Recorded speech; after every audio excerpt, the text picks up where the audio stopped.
Bonjour à tous les abonnés, j'espère que vous allez bien. Bonjour à toi si tu viens de rejoindre la chaîne. Sur cette première vidéo, on va parler de David Guiraud qui nous explique que la couverture des événements à Amsterdam est une faillite journalistique, les amis. J'ai ramené BFM TV devant leurs contradictions et elles sont nombreuses. Erreurs factuelles, omission d'éléments essentiels. Un chroniqueur m'attribue de fausses positions, absence de condamnation. Les amis, on regarde la vidéo et on fait une petite réaction. Vous savez pourquoi est-ce que Emmanuel Macron, Michel Barnier, Nicolas Sarkozy, François Hollande viennent là? Ils viennent là en guise de réponse à ce qui s'est passé à Amsterdam et pour soutenir précisément la communauté juive après ce qui s'est passé à Amsterdam et les violences dont étaient victimes les supporters du Maccabi Tel Aviv.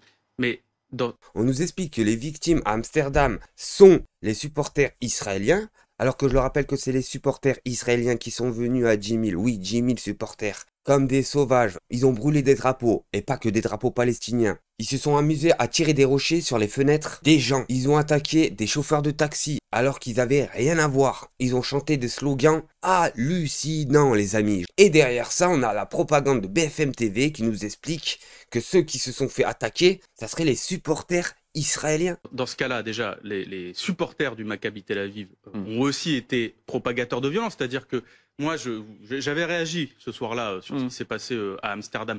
Évidemment, dans ce genre de situation, il y a des innocents probablement qui ont été pris à partie et ils doivent obtenir justice, réparation. Probablement qu'il y a eu des dérapages qu'il y a eu des agressions. Nous sommes prêts à le dire. Mais par contre, il faut dire quand même qu'il y a une chasse aux Arabes de la part des supporters du Maccabi Tel Aviv. Est-ce qu'on peut le dire?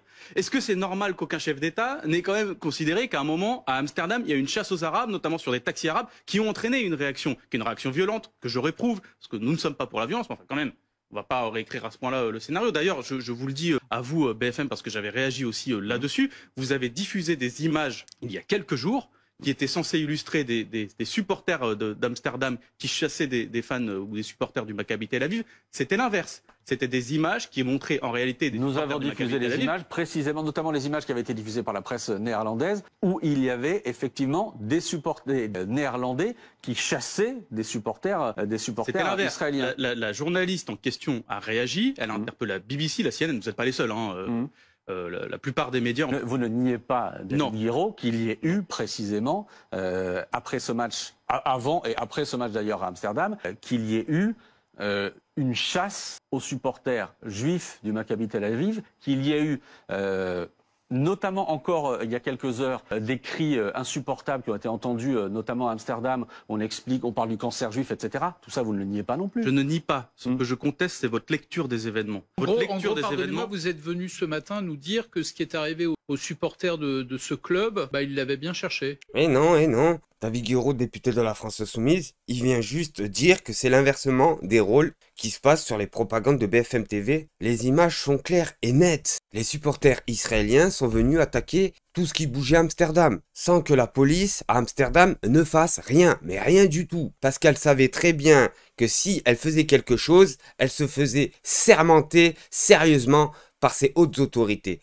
Tout simplement, les amis. Il y a des coups de pression en France, mais il y a des coups de pression à Amsterdam, il y a des coups de pression en Espagne, au Portugal, un peu de partout en Europe, les amis. Mais vu que vous m'écoutez pas, vous avez sûrement pas. Vous venez de dire. Non, je dis juste comment est-ce que ça aurait pu se passer autrement, Monsieur Neumann, quand vous avez des gens qui arrivent en disant.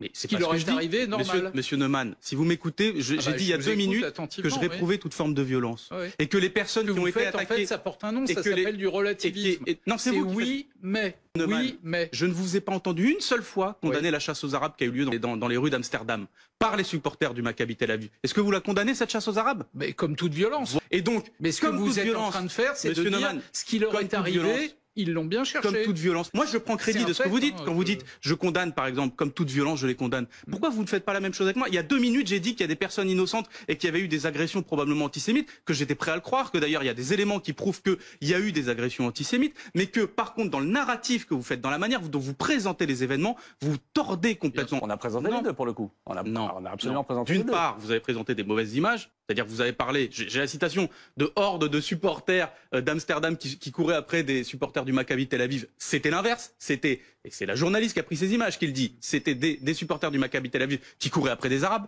Donc déjà, il y a un petit problème dans votre traitement de l'information. On a montré les drapeaux palestiniens. On a montré aussi, par exemple, David Guiraud. Il nous explique, le journaliste, si on peut appeler ça un journaliste, qu'ils ont fait montrer des drapeaux palestiniens se faire arracher. Mais c'est pas que ça qu'il faut montrer. Fais montrer les supporters qui attaquait tous les civils qui voyaient. Fais montrer les images du taxi qui s'est fait lyncher par des supporters israéliens. Faites montrer les chants abominables qui chantaient dans la rue à Amsterdam. Mais non, tout ça, ils font pas montrer, les amis. Ils ont fait montrer le petit drapeau qui se fait arracher parce qu'ils n'avaient pas le choix, tout simplement. Parce que dans toutes les télévisions du monde, on dit l'inverse. Ce qui a été relayé par la presse, c'est-à-dire que avant même que ce match ait lieu, avant même que les supporters soient arrivés, il y avait des messages qui tournaient sur un certain nombre de boucles WhatsApp où il était dit qu'il fallait s'en prendre à ces supporters. Vous voyez, regardez, là c'est terrible ce que vous faites, parce que vous ne teasez pas que ces messages sur des boucles WhatsApp sont des boucles WhatsApp de taxi d'Amsterdam, et qui circulaient précisément parce que la veille du match, un membre des taxis d'Amsterdam, s'est fait fracasser son taxi par des supporters. Bah oui, mais faut le dire. Ah oui, non, ça compte quand même dans la mise en contexte. Mais donc il faut tout dire. Il faut tout dire. Voilà. Et c'est ça qu'on dénonce dans Réaction Révolution.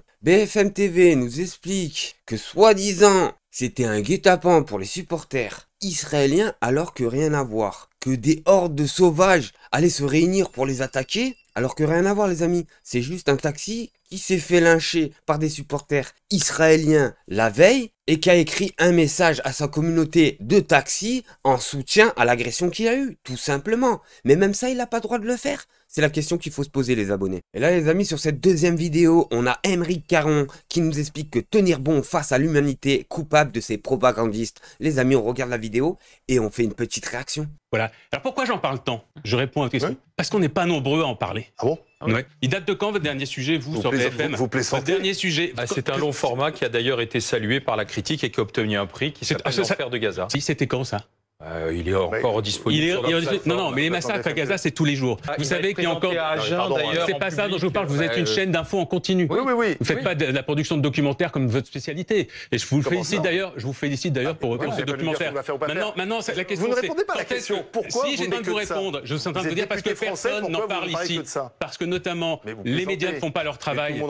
Et c'est là où j'ai du mal les amis, c'est ça que je dénonce. À chaque fois c'est la même musique. Quant à les députés de la française qui se déplacent sur un plateau, ils sont invités. On les attend généralement minimum à 4 contre 1, c'est ce qu'on voit actuellement, mais ça c'est rien, on met ça sous le paillasson. Mais on les laisse pas parler, on les laisse pas argumenter. Et ça on appelle ça du journalisme? Sérieusement les amis? C'est le conflit le plus couvert de ces derniers mois. C'est vous qui plaisantez, c'est le conflit le plus couvert. De quand date la dernière information que vous avez donnée sur les morts à Gaza? Aujourd'hui, il n'y en a pas eu, effectivement. Mais surtout, il y en a eu aujourd'hui des morts à Gaza. Vous posez des questions par des questions. Bien sûr. Est-ce que vous avez diffusé le témoignage absolument bouleversant? Si, je suis en train de vous répondre. Est-ce que vous avez diffusé le témoignage absolument bouleversant d'un chirurgien anglais, britannique, qui a été auditionné par le Parlement anglais, dans le témoignage dans lequel il raconte ce qu'il a vu sur place, il était humanitaire sur place pendant plusieurs semaines à Gaza. Et il raconte, par exemple, en larmes, que tous les jours, il devait soigner des enfants. Il a dit, je ne recevais quasiment que des enfants et des femmes. Et il dit, je recevais des enfants qui avaient été touchés par une explosion. Et ils expliquaient, ces enfants, que lorsqu'ils étaient à terre, un drone arrivait et leur tirait dessus. Les enfants sont délibérément visés à Gaza. Est-ce que ça, vous l'avez montré, ce témoignage? Non, on n'a pas montré ce témoignage. Eh bien voilà, c'est exactement pour ça que j'en parle autant. Il y a d'autres médias qui les ont montrés. C'est dans les journaux. Je réponds à votre question, si vous. J'en parle autant parce que je suis obsédé par une chose. Ça c'est vrai. Je suis pas du tout obsédé par Israël, comme dit Arthur. Je suis obsédé par ce conflit. Je suis obsédé par la faillite de l'humanité aujourd'hui à laquelle on la voit au Soudan, on la voit dans d'autres conflits. Non, on ne voit pas les choses de la même manière. Vous parlez jamais de la Russie contre l'Ukraine. Enfin, c'est simplement, je m'interroge pourquoi les députés français de Paris. Il y a beaucoup de gens qui parlent déjà de l'Ukraine, par exemple. En revanche, on est très très peu nombreux. Pourquoi on est si peu nombreux? Ça m'interroge peut-être parce que quand on en parle pour dire ce qui s'y passe, pour dire la vérité de ce qui s'y passe. Eh bien, on est harcelé, on est traité d'antisémite, notre famille est menacée de mort. C'est peut-être pour ça que si peu de gens en parlent. Mais oui les amis, on le voit bien, c'est du deux poids de mesure comme d'habitude. Ceux qui prennent position en faveur des civils palestiniens, en faveur des civils libanais, ils sont traités d'antiseptiques les amis. À chaque fois c'est la même musique. Et là on le voit bien sur cette situation-là. On explique qu'il faut pas jouer avec un club de foot qui anéantit des populations. Derrière ça, on a toute la machine politique médiatique qui viennent à la télévision française traiter les Français qui ne veulent pas que ce match de foot se fasse en France, sont tous traités d'antiseptiques les amis. Sur ce les amis, n'oubliez pas un petit like, un petit message, ça fait toujours plaisir. Merci à tous.